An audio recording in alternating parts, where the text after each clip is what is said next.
یہ جو کل ڈونلڈ لو کا بیان سامنے آیا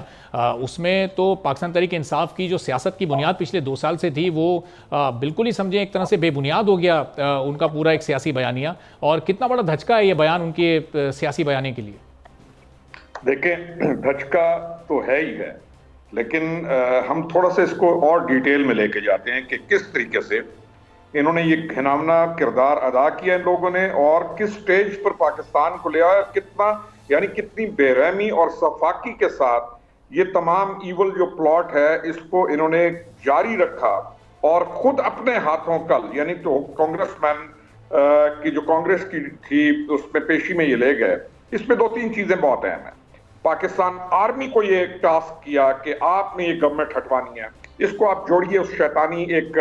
جو انہوں نے چال چلی ہوئی ہے پاکستان کی افواج کے خلاف، یہ وہاں پہ اس کو جوڑیے اس لنک کو کہ وہ لہرا کے اس کے بعد کہا کہ آرمی کو کہا گیا کہ اس کو ہٹوانی ہے، اور پھر پبلک آف پاکستان کو بتایا گیا امریکی غلامی نامنظور، اور ڈسپشن اور کس طریقے سے ان لوگوں کے ذہنوں کو کیپٹیو کیا گیا اور نفرتیں پھیلائی گئیں۔ Basically it was anti state movement جو کہ آج آپ کے سامنے کھل رہی ہے اور آنے والے دنوں میں کھلے گی۔ دوسرا کل کردار ایک آپ کو بریڈ شرمن کا وہاں پہ نظر آتا ہے، اگر ٹائم ملا تو اس پر بھی بات کریں گے جی۔ اب جو سائفر کے اندر کے لکھی ہوئی چیزیں ہیں جس کو بتایا گیا اس کو ہمارے سفیر نے بھی، اور کل جو مرکزی کردار ہیں آنریبل ڈونلڈ لو، آپ لکھا ہوگا پرچی پہ لکھا ہوا تھا honourable Donald love because of the status he enjoys, اور because of the status he was up to, اور جس عہدہ پر تھے وہ ایک بہت ہی بڑا سیریس عہدہ تھا، اور وہ امریکہ ہے، وہ کوئی پاکستان کے اندر اس خاص جماعت کی کوئی ایک موومنٹ کا حصے دار نہیں ہے وہ۔ کل انہوں نے اس بیانیے میں وہاں پر کمپلیٹ رد کر دیا، اور انہوں نے کہا کوئی ایسی چیز نہیں ہوئی تھی، نہ کوئی ایسی چیز کا وجود ہے، اور یہ کل تمام چیز گر گئی۔ لیکن آپ یہ سوچیں کہ ایک اور پیچھے ایک اور لنک کو بھی ساتھ میں لائیں جہاں پہ اعظم خان، اعظم سواتی اور ان کا بانی چیئرمین جو ہے اس پارٹی کا، دے آر سٹنگ، اور وہاں پر وہ کہہ رہے ہیں، الفاظ استعمال ہو رہے ہیں کہ ہم اس سائفر کے ساتھ کھیلیں گے۔ میرا جو کنسرن ہے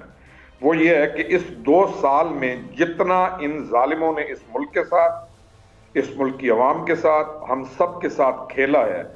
اس کے اوپر بالکل قانونی کارروائی ہونی چاہیے۔ نہ صرف یہ کہ سخت قانونی کارروائی ہونی چاہیے، اس پورے کیس کو ایک مثال بنا دینا چاہیے کہ ملک کے ساتھ ان لوگوں نے کس گھناونے طریقے کے ساتھ، کس گندے طریقے کے ساتھ انہوں نے اپنے مقاصد کو حاصل کرنے کے لیے۔ خرم روکڑی صاحب، یہ اس الیکشن کے نتائج اس بیانیے کے جو اب یہ کل جھوٹا ثابت ہو چکا ہے، اس کے باوجود آپ کے لیے حیران کن ہے کہ آزاد امیدواروں نے جو کہ ظاہر پاکستان تحریک انصاف کے حمایت یافتہ تھے، انہوں نے سب سے زیادہ ووٹ حاصل کیے، اپنے جو بیانیہ کل جھوٹا ثابت ہو گیا اس کو وہ عوام میں اتنے اچھی طرح بیچنے میں کامیاب رہے کہ جو جماعتیں اپنے سچے بیانیے کو بیچنے میں بھی کامیاب نہیں رہی ہوں گی۔ تو یہ ذرا لوگوں کے مائنڈ سیٹ پر بھی آپ کچھ بات کیجیے گا، یہ کس طرح کا ہے ہمارے لوگوں کا مائنڈ سیٹ؟ دیکھیں کاذب جو ہے نا، یہ دور ایسا ہے کہ کاذب کی کذب بیانی بکتی ہے۔ میں نے ایک ٹرم پڑھی تھی بڑا عرصہ پہلے، بلکہ ایک ٹائٹل ہے کون آرٹسٹ کا،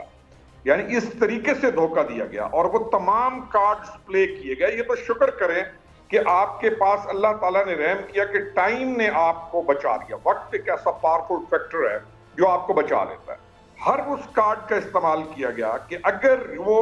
اپنے مقصد کے اندر کامیاب ہو جاتا تو آپ سوچئے کہ قوم کی حالت کہاں تک پہنچ گئی۔ یہ ایک کلٹ ڈیولپ ہوئی آپ کے ملک میں، اور آپ کو اس کا بہت سیریسلی علاج بھی تجویز کرنا ہے، ان کو سیگریگیٹ بھی کرنا ہے، اور ان میں سے جو لوگ ہیں ان کو آئیڈینٹیفائی بھی کرنا ہے، اور پھر اپنے ملک کو بچانے کے لیے اپنی تمام چیزوں کو درست جگہ پر رکھتے ہوئے قانون کے نفاذ کو آپ نے لازم کرنا ہے۔ اور جو اس کلٹ کے لیڈرز ہیں اور جو اس کلٹ کے کریٹرز ہیں اور جنہوں نے اس پوری موومنٹ کو جنم دیا، مذہب کارڈ انہوں نے کھیلا، اینٹائی امریکہ کارڈ انہوں نے کھیلا، ہر وہ چیز جس پر جذبات سے کھیل کر وقتی طور پر کوئی بھی ریئیکٹ کرا کے فائدہ اٹھایا جا سکتا ہے، انہوں نے اس ملک کے ساتھ کھیلا۔ اور جو سچ بولنے والے تھے یا جو ان تمام جھوٹ کو ڈینائی کر رہے تھے، ان کے خلاف ان کی غلاظت سوشل میڈیا پہ اتنی بڑی کمپین کی ان کی کہ انہوں نے لوگوں کو